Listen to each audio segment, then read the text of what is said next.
एक डोर से बंधोगी सनम किसी दिन हमारे साथ। बॉलीवुड के सुपरस्टार हीरो धर्मेंद्र ने बड़ी रंगारंग जिंदगी गुजारी है। सनी देओल की वालिदा प्रकाश से शादी के बावजूद धर्मेंद्र ने मीना कुमारी से इश्क किया था, लेकिन जब अदाकारा काजोल की मां और उस दौर की सुपरस्टार ग्लैमरस गर्ल तनुजा के साथ धर्मेंद्र ने जबरदस्ती करना चाही तो तनुजा ने धर्मेंद्र के मुंह पर थप्पड़ मार दिया था। इस थप्पड़ की गूंज अभी तक इंडियन मीडिया में सुनाई देती है। यही वो वक्त था जब धर्मेंद्र ने तनुजा के आगे हाथ जोड़ दिए थे। धर्मेंद्र के मुंह को उस दौर में एक तरह से अय्याशी का चस्का लग चुका था। बॉलीवुड में उन्होंने खुद को ऊपर लाने के लिए मीना कुमारी की शादीशुदा जिंदगी तबाह कर डाली थी।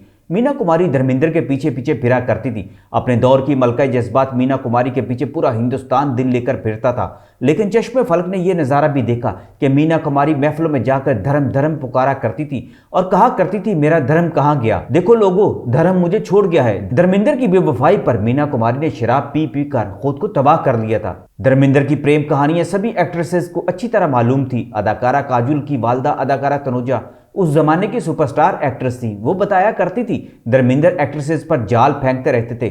1964 में जब उन्होंने फिल्म चांद और सूरज के दौरान मुझ पर जाल फेंकना चाहा तो मैंने एक ही थप्पड़ से धर्मेंद्र की सारी बदमाशी निकाल दी थी। तनुजा और धर्मेंद्र एक दूसरे के साथ बैठकर शराब पिया करते थे, लेकिन एक दिन धर्मेंद्र ने तनुजा पर हाथ डालना चाहा तो तनुजा गर्म हो गई और कहा, बेशर्म, तुम बीवी बच्चों वाले होकर भी बाज नहीं आते। तुम्हारा एक बेटा और बेटी है, मगर तुम्हें पराई औरतों का चस्का लगा हुआ है। आज मैं तुम्हारा सारा नशा उतार दूंगी।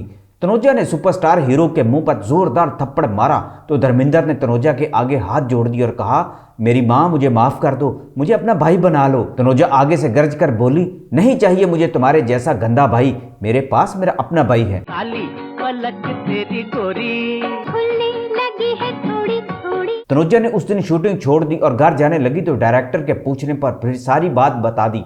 पूरे सेट पर यह बात फैल गई। धर्मेंद्र उस वक्त नशे में नहीं थे, बल्कि पूरे होशो हवास में थे और ऐसी गलती कर बैठे थे जिसका उन्हें सारी जिंदगी खमियाजा भुगतना पड़ा। लेकिन हेमा मालिनी से दूसरी शादी करने के लिए धर्मेंद्र ने सारी हदें पार कर ली थी। इस पर तनुजा ने कहा था कि काश एक बार हेमा मालिनी जुर्रत दिखाती और धर्मेंद्र को थप्पड़ मार देती तो उसकी जान छूट जाती।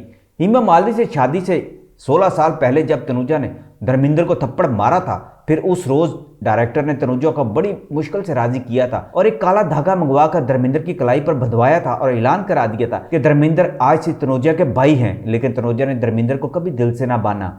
धर्मेंद्र सारी जिंदगी तनुजा से डरते रहे और कहा करते थे कि तनुजा से कभी पंगा नहीं लेना चाहिए, मैं बड़ी भूल कर बैठा था और इसने भी तो लिहाज ना किया था। यह बड़ा अजीब इत्तेफाक है कि तनुजा का थप्पड़ बॉलीवुड में गूंजा तो मशहूर हो गया। इन दोनों बहनों से बच कर रहना चाहिए क्योंकि ये हीरोज को सरेआम जलील करके रख देती हैं। ऐसा ही एक वाकया चंद साल पहले तनुजा की बड़ी बहन अदाकारा नूतन के साथ पेश आया था। नूतन ने उस वक्त के सुपरस्टार हीरो संजीव कुमार को सेट पर जाकर सरेआम थप्पड़ मारा था और उसकी वजह यह थी कि संजीव कुमार शादीशुदा नूतन की जिंदगी बर्बाद कर रहे थे। उन्होंने एक इंटरव्यू में कुछ ऐसी बातें कह डाली जिससे यह तासुर मिला कि नूतन और संजीव कुमार में कुछ चक्कर चल रहा है। यह इंटरव्यू पढ़कर नूतन के शोहर ने उन्हें खूब बातें सुनाई और गुस्सा में आकर नूतन ने फिल्म के सेट पर जाकर संजीव कुमार को थप्पड़ दे मारा और कहा, तुम्हारी जुर्रत कैसे हुई मुझ पर कीचड़ उछालने की। संजीव कुमार एक सीनियर मकबूल तरीन हीरो थे। नूतन का थप्पड़ खाने के बाद वो शर्मिंदगी से कुछ अरसा घर में बैठे रहे थे। नूतन और तनुजा जैसी दो सुपरस्टार एक्ट्रेस के थप्पड़ों की गूंज का ये असर हुआ था कि कोई हीरो उनके साथ बेतकल्लुफ होने की कोशिश नहीं करता था। मेरी जान कहना मानो।